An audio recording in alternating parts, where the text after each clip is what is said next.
July 29th, 2008. It is 12:33 Mountain Time. Covering all my bases, making sure that if something happens to me or my family or all of us, that our assets are documented.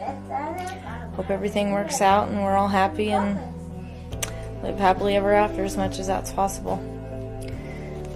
Charlie, say hi. This is me. Hi. Sorry. And it is, can you see that? 11:44 a.m. And I am documenting all our assets just in case of any emergencies, fire, flood, damage, disputes. And we have 2 Samsung monitors. And this is Josh's computer, and there's some type of backup device and speakers. And here's the kind of pimping out stuff he's done to his computer. He built it himself. I think there's like 5 hard drives, something about doing raids. There's those for all the computer geeks. And Josh locked this, but this is all of his files. See, locked. Those are his files. And he bought expensive stuff like these are, I think this was like a couple of $1,000 of like, it says graphic design templates by Stock Layouts or something like that.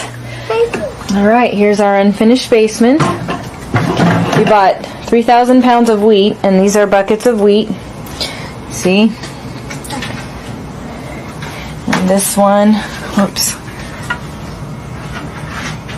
Chemical-free hard white wheat with mint green gum, and red wheat with mint gum. Mommy.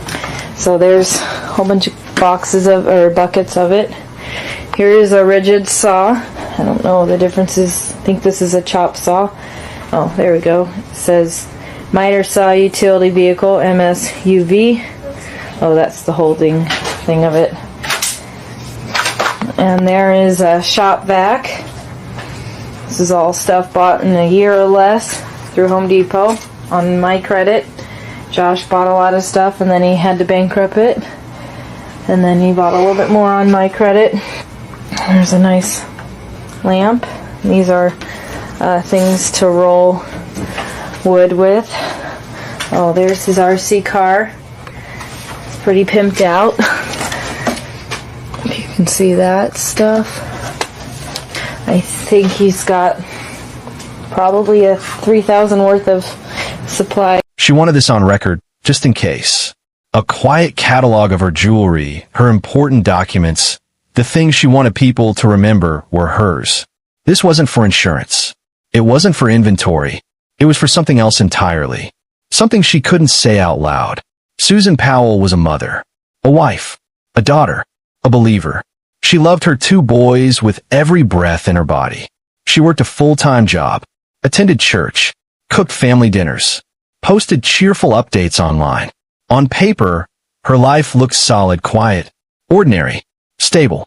But look a little closer, and something feels off. Not in the headlines, not in the daylight, but in the silences between words, in the glances that linger too long, in the way someone avoids answering a question. December 6th, 2009. Susan Powell disappears from her home in West Valley City, Utah. She's never seen again. No phone call, no note, no struggle, just gone. The next day, her husband says he took their 2 toddlers on a last-minute camping trip. In the snow, in the middle of the night, in a desert.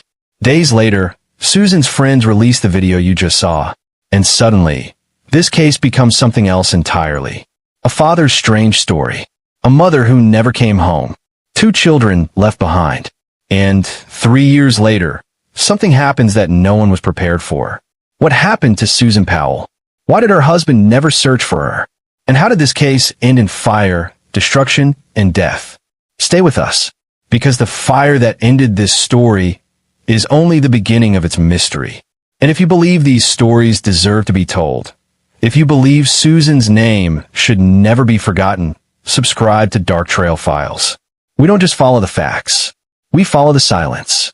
Susan was born on October 16th, 1981, in Alamogordo, New Mexico, but she grew up in Puyallup, Washington, a small city surrounded by evergreens and gray skies.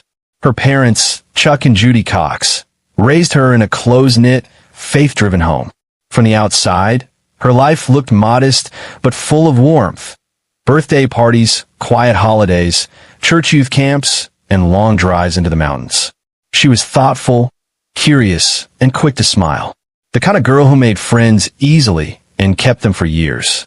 As she got older, she became active in the Church of Jesus Christ of Latter-day Saints. Faith wasn't just a Sunday obligation for Susan. It shaped her relationships, her sense of responsibility, and her hope for the future. She met Joshua Powell through mutual friends in the church. At first, she was drawn to him. He was intelligent, confident, ambitious. He liked deep conversations. He wanted to build a life quickly. After only a few months of dating, they were married in the Portland, Oregon temple in April 2001. Susan was 19. Josh was 25. At first, the marriage seemed typical. They lived in Washington, close to family. They bought a home, adopted pets. She studied cosmetology. He dabbled in real estate and computer tech. They joined local church groups. When Susan gave birth to their first son, Charlie, she wrote in her journal that she had never known a love like that. When Braden was born, she said her heart felt full.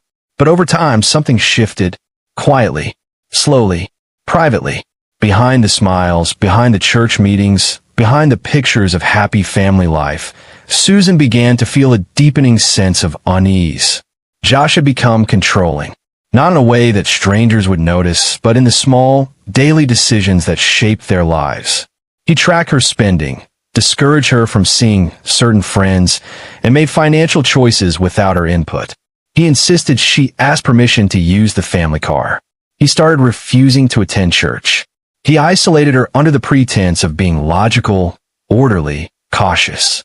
Susan began documenting her fears in her private journals, in emails to friends, and eventually, even in her own will. She wrote, "If I die, it may not be an accident."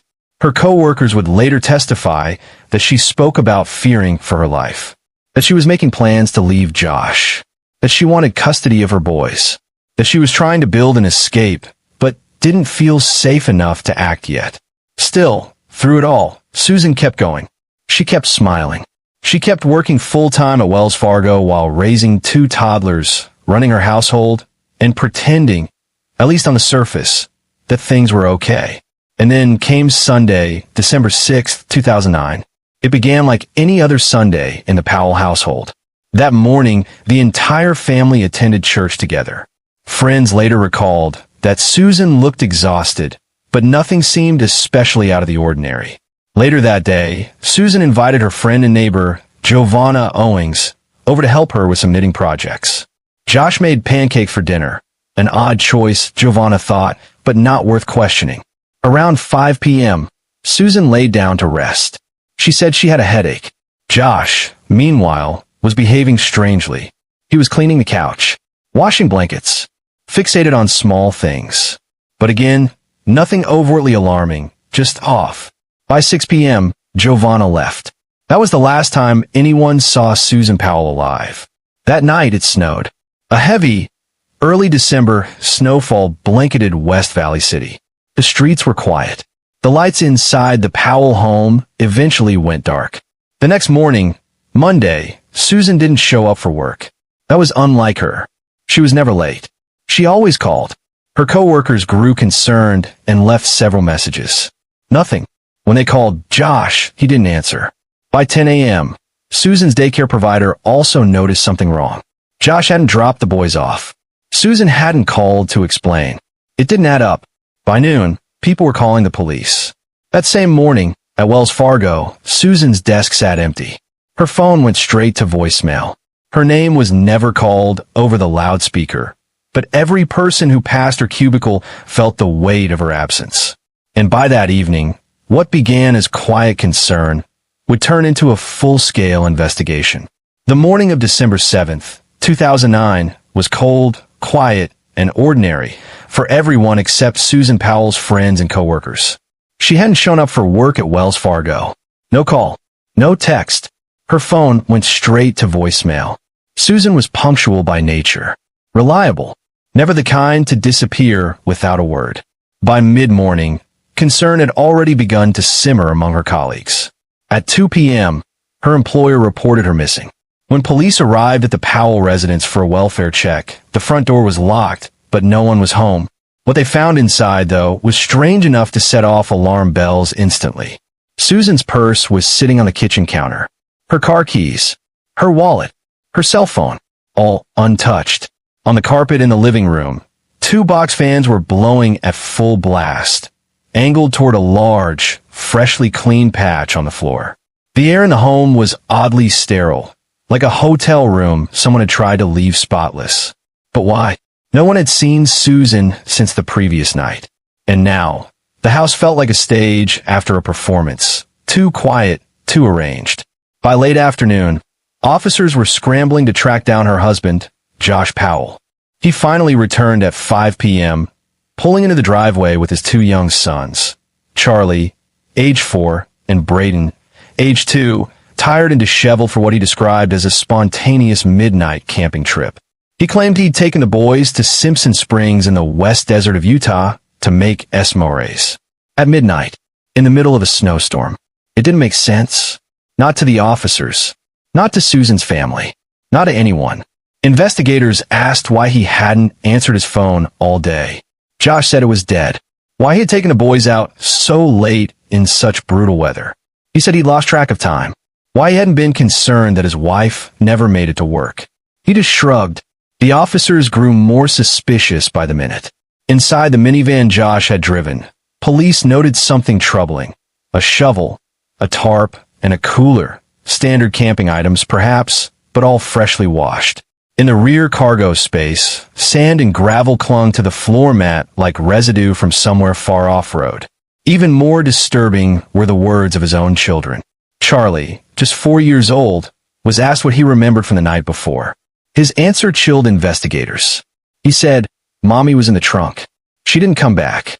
A few days later, the boy told his daycare teacher that his mom had gone on the camping trip too, but that she'd stayed where the crystals are.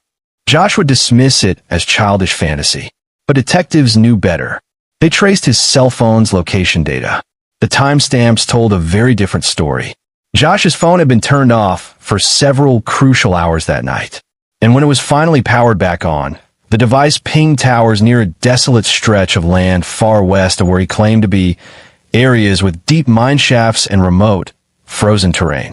Meanwhile, back at the house, they discovered that Josh had rented a carpet cleaner just hours after Susan was last seen. Why would anyone clean their carpets in the middle of a blizzard? Why the fans? Why the silence? The picture was coming into focus, but without a body, it was still incomplete. And Josh Powell knew that. When Susan Powell vanished, it didn't take long for the walls to start closing in on Josh. Within days of reporting his wife missing, Josh found himself at the center of a rapidly escalating investigation. Detectives moved swiftly. They secured a search warrant and descended on the Powell home in West Valley City, meticulously collecting anything that could hold answers. Laptops, desktop computers, external hard drives, cell phones, all seized. Devices that once stored family photos and holiday plans now became critical pieces of evidence. Investigators weren't just searching for traces of Susan. They were looking for traces of motive, behavior, and lies.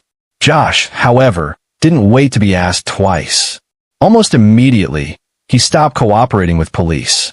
He lawyered up and refused a polygraph test, decisions well within his legal rights, but ones that raised red flags among detectives and the public alike. His behavior shifted quickly from peculiar to calculated. He rented a car, unaccounted for over a 24-hour period. When the vehicle was returned, the odometer revealed he'd driven hundreds of unexplained miles. Investigators asked to examine the car, but by the time they got access, it had been thoroughly cleaned, vacuumed, wiped down, and stripped of any telling trace. Meanwhile, the case had exploded beyond police precincts and into the public eye. Local media crews established a near-permanent camp outside the Powell residence. Reporters filed daily updates from snowy sidewalks while cameramen captured Josh's every move, his odd shopping trips, his cold demeanor, his avoidance of questions. The footage would become unsettling in hindsight. Josh loading his kids into the car, eyes darting behind dark sunglasses, tight-lipped and stone-faced. As the news spread, candlelight vigils began popping up across Utah. Friends, neighbors, and complete strangers gathered in the December cold, their hands clutching wax-stripped paper cups and photos of Susan. Her face, smiling, hopeful, framed in brunette waves, was now plastered across missing persons posters, news broadcasts, and Facebook timelines. The community rallied in grief and in rage. Then, a chilling discovery cracked open a window into Susan's state of mind in the months before her disappearance. Among her private belongings, investigators found a handwritten last will and testament, tucked away for safekeeping. In it, Susan wrote something so haunting, so stark, that it would become a defining moment in the case. "If I die," she wrote, "it may not be an accident." That single line confirmed what many had begun to suspect. Susan feared for her life, and she feared her husband. She had tried to alert people through journal entries, private emails, conversations with friends and church members. But now her fear was codified, permanent, unignorable. It will cast a new shadow over everything. With fresh urgency, search teams fanned out across Utah and beyond. Grids were drawn, boundaries expanded. Police, volunteers, and rescue teams began scouring vast and unforgiving terrain. Abandoned mines were probed, some with remote cameras lowered deep into the earth. Frozen lakes were dragged. Shallow caves and snow-covered ravines were inspected, foot by foot, looking for anything, a shoe, a scrap of clothing, disturbed soil, or, God forbid, human remains. But nothing turned up. No clues. No signs of struggle. No trace of Susan Powell. It was as if she had vanished into the cold desert wind, leaving behind only suspicions, a grieving family, and a husband who had already started packing for a new life. But law enforcement wasn't finished. Not by a long shot. Josh Powell finally stepped in front of camera. Not for police. Not to offer help, but to defend himself. An extraordinary conversation at the time, even more so in hindsight. So, on that night in December 2009, when you went out to the desert with the kids to go camping, what happened to Susan? I think that Susan simply left. Simply left? Just at midnight, 1 o'clock in the morning, just, I've had enough, I'm out of here. Was she angry those days? No. Was she distressed? Nope. Did she continue to assert that she loved you? Yeah. And God knows she must have loved your children. Yeah. And yet, she, at midnight or 1 o'clock or 2 o'clock in the morning that night in December, got up out of her bed and went downstairs and got on a bicycle or something, or walked, and simply left. And has never, hasn't even sent you a note to suggest she's still alive. Is that what's happened? I don't know what's happened to her. I don't know where she is. It's the genuine belief, obviously, of a good many people who have been following this strange saga that you killed her. That's the allegation that a lot of people believe. What can you say to them to make them change their minds? I've never hurt my wife. I've never hurt. He was calm, rehearsed maybe too calm. His tone didn't waver when he said he loved Susan. But when pressed, his eyes darted. His jaw clenched. His words grew vague. When asked where he thought Susan could be, he simply said, "I don't know." Then blamed the media. Then paused. The interview didn't bring clarity. It only deepened the doubt. By now, investigators were already circling closer. Josh had refused a polygraph. He declined to assist in searches. He had stopped cooperating entirely, lawyered up, and kept his sons increasingly isolated. But there were other shadows in the Powell home. Josh's father, Stephen Powell, had become an unexpected figure of interest. In the eyes of the law, he wasn't the main suspect, but behind closed doors, his obsession with Susan Powell bordered on the grotesque. When detectives searched his home, they found hundreds of images, many taken without Susan's knowledge. Her feet, her legs, her back, her laundry, her hairbrush. He had kept her items, nail clippings, tissues she'd used, even recordings of her voice he'd made secretly. This wasn't love. It was surveillance. What had once been seen as harmless eccentricity, his awkward fixation on his daughter-in-law, now took on a chilling new context. He told others Susan was flirtatious, that she secretly desired him. But the evidence didn't support fantasy. It revealed obsession. And so questions widened. Could Stephen have harmed her? Could he have helped cover it up? Or had Josh learned this controlling behavior from his father and taken it a step further? Then came the rumors. Some said Susan had run off, that she'd grown tired of her marriage and vanished willingly. But she left behind her children, her purse, her phone, her money, her job, and her tight-knit Mormon community. All the threads of her life severed in an instant. There was no evidence she ever left of her own accord, but mountains of evidence that she had planned to stay. Susan had kept a journal, and within its lines, she made herself clear. She was afraid. She wrote that Josh controlled the money, the car, that he'd hurt her in subtle ways, isolated her, and that if anything ever happened to her, people should look at her husband. As the investigation stretched into the second year, one question rang louder than all the others. If Susan had left, why hadn't she said goodbye to her boys? And if she hadn't left, who had silenced her? The answer wouldn't come through arrests. It would come through fire. And it would cost more than anyone could have imagined. It was a Sunday, February 5th, 2012. A cold but seemingly uneventful afternoon in Graham, Washington. Nothing about that morning signaled what was to come, except to one man who had already made up his mind. Josh Powell. He was waiting. His two sons, Charlie and Braden, arrive at his rental home for a court-ordered supervised visitation. They were met by a caseworker, a woman who'd been overseeing the visits ever since Josh had lost custody in the wake of the ongoing investigation into Susan's disappearance. The kids ran ahead toward the house. Innocently, trustingly. What happened next would shake the nation. Hey, I'm on a supervised visitation for a court-ordered visit, and something really weird has happened. The kids went into the house, and the parent, the biological parent, whose name is Josh Powell, will not let me in the door. What should I do? What's the address? It's 8119, and I think it's 89th. I don't know what the address is. Okay, that's pretty important for me to know.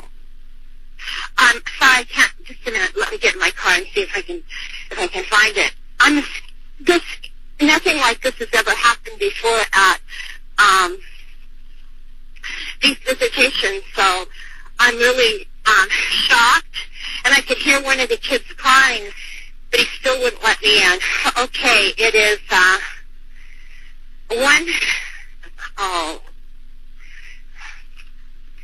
just a minute. I have it here. You can't find me by GPS? No.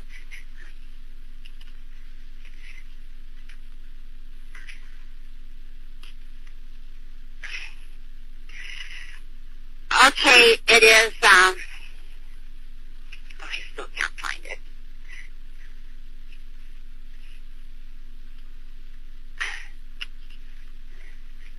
But I think I need help right away. He's on a very short lease with CSHS, and CPS has been involved.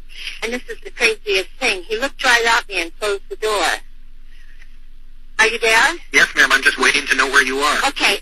It's 8119 189th Street, Court East, Puyallup, 98375. And I'd like to pull out of the driveway because I smell gasoline and he won't let me in. You want to pull out of the driveway because you smell gasoline, but he won't let you... He won't let me in. He won't let you out of the driveway? He won't let me in the house. Whose house is The it? kids in the house and he won't let me in. It's a supervised visit. I understand. Whose house is it? Josh Powell. Okay, so you don't live there, right? No, I don't. No, I'm contracted to the state to provide supervised visitation. I see. Okay. And who is there to exercise their visitation? I am. And the visit is with Josh Powell. And who And he is the husband of I supervise. So you supervise and you're doing the visit? Yeah, You're I supervising yourself? I supervise myself. I'm the supervisor here. Wait a minute. If it's a supervised visit, you can't supervise yourself. If you're the I visitor. do supervise myself. I'm the supervisor for the supervised visit.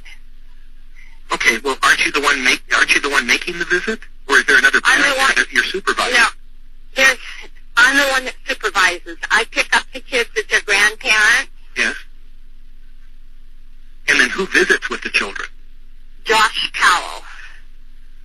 Okay, so you're supposed to be there to supervise Josh Powell's visit with the children. Yes, that's correct. And how did And he's the husband of missing Susan Powell. This is a high-profile case. how did he gain access to the children before you got there? I was one step in back of them. Okay, so they went into the house and then he locked you out. Yes, he shut the door right in my face. All right, now it's clear. Your last name? My name is...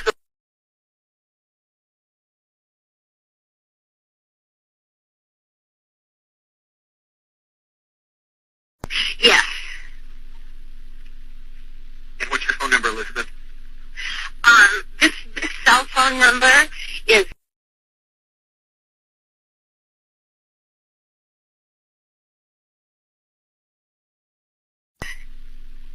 And what agency are you with? Foster Care Resource Network.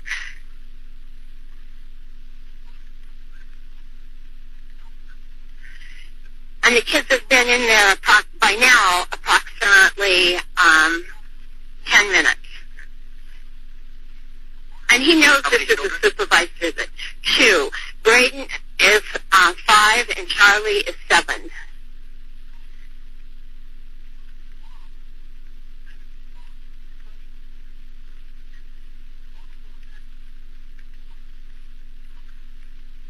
And the dad's last name? Powell, P-O-W-E-L, L. 2 L's? 2 L's at the end of Powell? Yes. His first name? His first name is Josh. Black, white, Asian, Hispanic, native? He's white. Date of birth? I don't know. He's about 39. How tall? 5'10", 150 pounds. Hair color? Brown. Did you notice what he was wearing? No, I didn't notice what he was wearing. Is he alone then, or is anybody I don't know. I couldn't get in the house.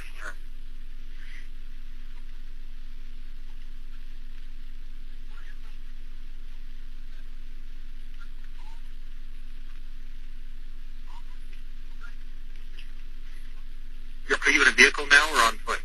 I'm in a vehicle. I'm in a Prius, a 2010 Prius, What color with is the it? doors locked. But he hasn't opened the door. I rang the doorbell and everything. What color I is it? begged him to let me in. Elizabeth, please listen to my questions. What color is the Toyota Prius? Gray, dark gray. And the license number? I don't know. I can look.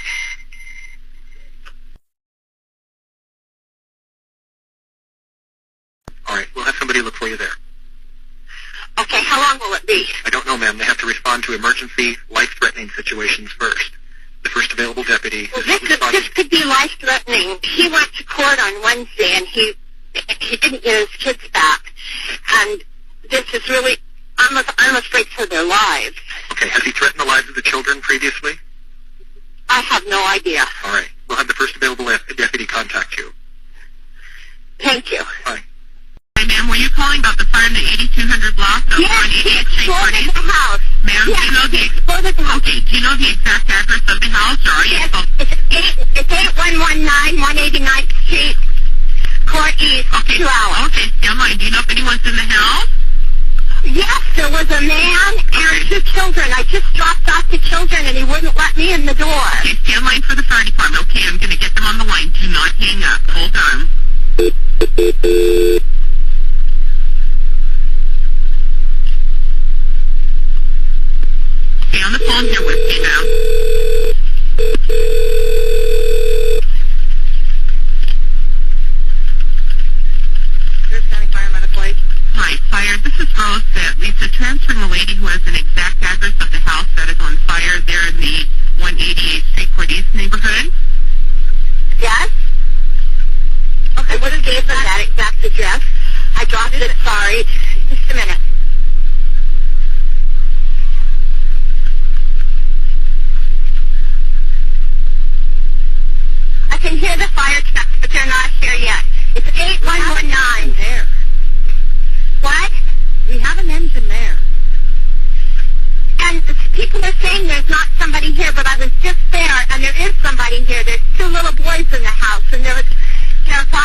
Yes, he slammed the door in my face.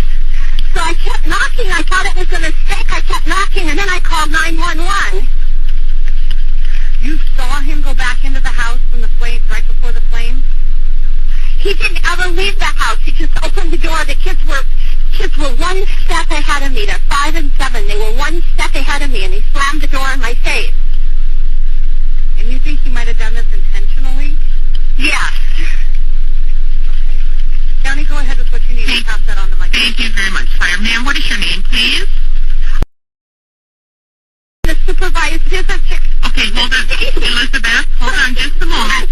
Ma'am? He blew the door shut on me. I smell gas. I smell gas. The dispatcher's confusion. The mounting panic. The woman's voice. Rising, cracking, repeating herself, unable to make him understand that this wasn't just an emergency. It was a murder in progress. As the 911 audio continues in the background, the narrator guides us into the horror unfolding inside the Powell house. The door had slammed shut. Josh had locked it behind his boys. Moments later, neighbors reported a blast so strong it shook windows. Josh Powell had taken a hatchet and swung it at his sons. Both boys injured in the moments before he poured gasoline throughout the house and set it alight. It was a premeditated execution. Inside, investigators would later find 3 bodies. Josh, Charlie, Braden, alongside charred remnants of gas cans, the hatchet, and a chilling digital trail. Emails he'd sent moments before, saying goodbye, apologizing, and blaming everyone else. The coroner's reports were devastating. The boys had suffered chop wounds before they ever inhaled smoke. They tried to run. Outside, the social worker, still on the phone, wept as the house erupted into flame. Helpless to intervene, her cries recorded forever. Josh's final act was not only the obliteration of evidence, but a cruel final punishment to everyone seeking justice for Susan. Court documents later revealed that the supervised visits were just days from being halted. There had been red flags, Josh's erratic behavior, disturbing journals from his father Steve, and a disturbing lack of cooperation with investigators. But no one had moved fast enough.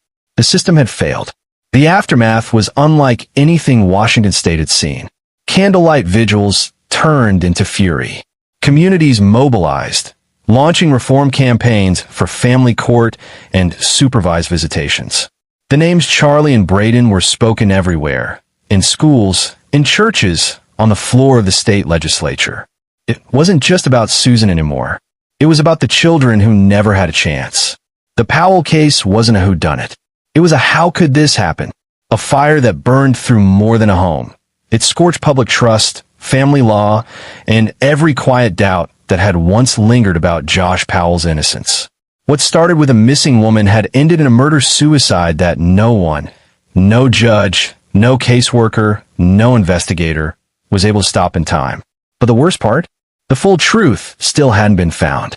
Susan was still missing. Search teams have scoured the remote terrain of Utah and Nevada, driven by tips, hunches, and a lingering hope of resolution. One area, Topaz Mountain, barren, rugged, and isolated, has become synonymous with the case. It's the location Josh Powell once traveled to in the early hours following Susan's disappearance. A terrain so vast, so unforgiving, that a body could vanish into it without a trace. Despite repeated digs, grid searches, and even drone surveillance, no physical trace of Susan has ever been found. In Ely, Nevada, more searches have been conducted, each one fueled by leads that ultimately ran cold. The silence from the landscape mirrors the silence Susan's family has endured since 2009. Her body has never been recovered. Her grave, if it exists, remains hidden, known only to the man who took her secret to the grave with him. Steve Powell, Josh's father, who was once considered a person of interest due to his disturbing obsession with Susan, died in prison in 2018. He was serving time for voyeurism and child pornography charges unrelated to the murder. His death marked the end of a deeply unsettling chapter in the case. Yet investigators held out hope he might have confessed something near the end. He never did, and whatever he knew, if anything, was buried with him. Today, the Susan Powell case remains active but unsolved. Law enforcement officials still keep the file open, and every so often, a tip comes in. Most lead nowhere. But detectives have never fully walked away. They hold on to the idea that one witness, one discovery, or one confession might still surface. In the wake of tragedy, Susan's parents, Chuck and Judy Cox, turned their grief into action. They championed legislative reform, advocating for stronger protections during supervised visitations. Their son-in-law had manipulated a loophole, and their grandchildren paid the ultimate price. In response, new laws were proposed across several states to ensure what happened to Charlie and Braden could never happen again. The Cox family also created the Susan Cox Powell Foundation, dedicated to raising awareness about domestic violence, child custody protection, and the dangerous red flags that are so often missed. Through the foundation, they continue to honor their daughter's memory, ensuring she's remembered not as a victim, but as a mother, a sister, a daughter who loved deeply and deserved better. As the case stands today, the answers remain just out of reach. The shadow of this tragedy looms over everything it touched. An entire family torn apart, a community left haunted, and a mystery that still defies resolution. But authorities remain vigilant. As one lead detective put it bluntly, we're one credible tip away from finding Susan. And until that call comes, until the ground finally gives up its secret, Susan Powell's story remains a wound left open by the silence of one night in December. If this story moved you, don't let it end here. Comment below. Who do you believe still holds the truth about what happened to Susan Powell? Was Josh truly acting alone, or is there more that's never come to light? Subscribe to Dark Trail Files, where we bring the silent cases back to life and give a voice to those the world tried to forget. Share this video, because someone, somewhere, might hold the final piece. And together, we make sure their names are never erased. Justice fades in silence. Let be the noise that brings it back.